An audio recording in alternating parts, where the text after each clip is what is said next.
Justice Mazhar Ali Akbar रहमती साहब का जो अचानक इस्तीफा सामने आया, उसमें मैं आपसे जानना चाहूँगा कि क्या कानूनी हल्के बता रहे हैं?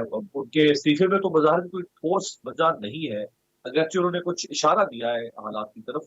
क्या वजह हो सकती है उनके मुस्ताफ़ी होने की? उनके मुस्ताफ़ी होने की एक बड़ी वजह वो 6 रेफरेंस हैं जो पाकिस्तान बार कौंसिल और सूबाई बार कौंसिल्स, जिनमें इस्लामाबाद बार कौंसिल भी शामिल है, उन्होंने किए थे और उनकी हेयरिंग बाकायदा शुरू हो गई थी सुप्रीम जुडिशल काउंसिल में। और उनको पहले एक शोकॉज नोटिस जारी हुआ, फिर दूसरा एलिगेशंस जो कि हमने लगाए थे उन पे बार कौंसिल्स ने, उनके मुताबिक एलिगेशन लगा के शोकाज नोटिस जारी हुआ, जो कि उन्होंने आज उसका रिप्लाई भी जो कि मीडिया को दिया गया और मीडिया पे आया भी, वो रिप्लाई दिया और साथ ही वो मुस्ताफी हो गए। बड़ी सिग्निफिकेंस है इनकी इस्तीफा देने की और आज जवाब देने की।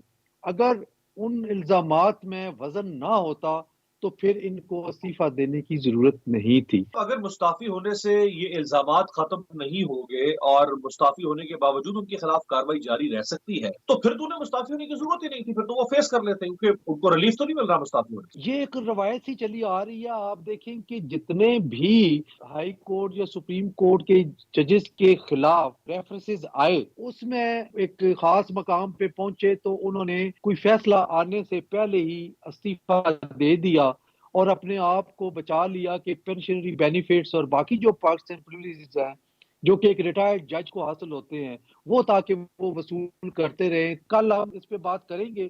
अगर सुप्रीम जुडिशियल काउंसिल सही। जो है वो हेयरिंग होती है, कोई प्रोसीडिंग्स होती हैं उसमें तो। जिन लोगों के कागजात मुस्तरद हुए आरओस की तरफ से, फिर इलेक्शन ट्रिब्यूनल्स ने भी आरओस के फैसलों को बरकरार रखा, यानी उनके कागजात मुस्तरद हुए, तो अब उसके बाद उनके पास सुप्रीम कोर्ट का फोरम है, वहां जाके वो अपील कर सकते हैं ट्रिब्यूनल के फैसलों के खिलाफ। आरओज ने जो कागजात नामजदगी रिजेक्ट किए थे, उनकी अपीलें एपेलेट ट्रिब्यूनल में आई, उनमें हाई कोर्ट के जजेस थे। आपने देखा कि ऑलमोस्ट 80 टू 90% अपील अलाउ हुई और उन्होंने लड़ने का, इलेक्शन कंटेस्ट करने का उनको हक दे दिया। कुछ चंद एक वहां पे ऐसी डेफिशिएंसीज थी जिनको मैं नहीं समझता कि उनको दरगुजर किया जा सकता था या उनको स्किप करके इजाजत दे दी जाती। बड़े जेन्युइन थे वो। वो लेवल प्लेइंग फील्ड छीन रहे हैं पाशा साहब, इतनी आसानी से दी तो नहीं जा रही ना। अब अगर कोई अपने जोर से छीन रहा है कोशिश करके, तो ठीक है, वो कामयाब हो गया लेने में, लेकिन जिन्होंने नहीं देनी चाहिए उन्होंने कोशिश तो पूरी कर ली है। हक आपने लेना है और अगर नहीं मिलता तो आपको छीन के लेना पड़ेगा। ये बड़ी सही। पुरानी कहावत है और इसमें हक लेने के लिए अगर छीनना पड़े तो ये भी आपका हक है। अभी इलेक्शन कमीशन ये बल्ले के निशान के सिलसिले में जा सकता है, सुप्रीम कोर्ट अपील कर सकता है। आपने एक फैसला कर दिया बीइंग कॉन्स्टिट्यूशनल इंस्टीट्यूशन, तो उस फैसले के खिलाफ एग्रीड पार्टी गई अपील में, पेशावर हाई कोर्ट में अपील में वो चले गए।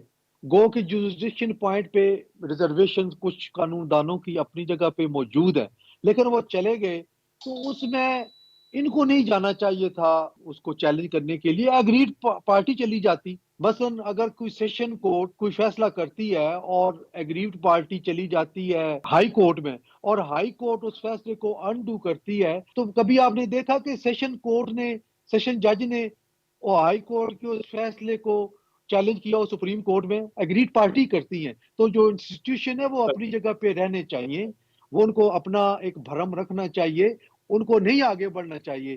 पॉलिटिकल पार्टीज हैं, एग्रीड पार्टीज हैं, वो चली जाती तो ज्यादा बेहतर था।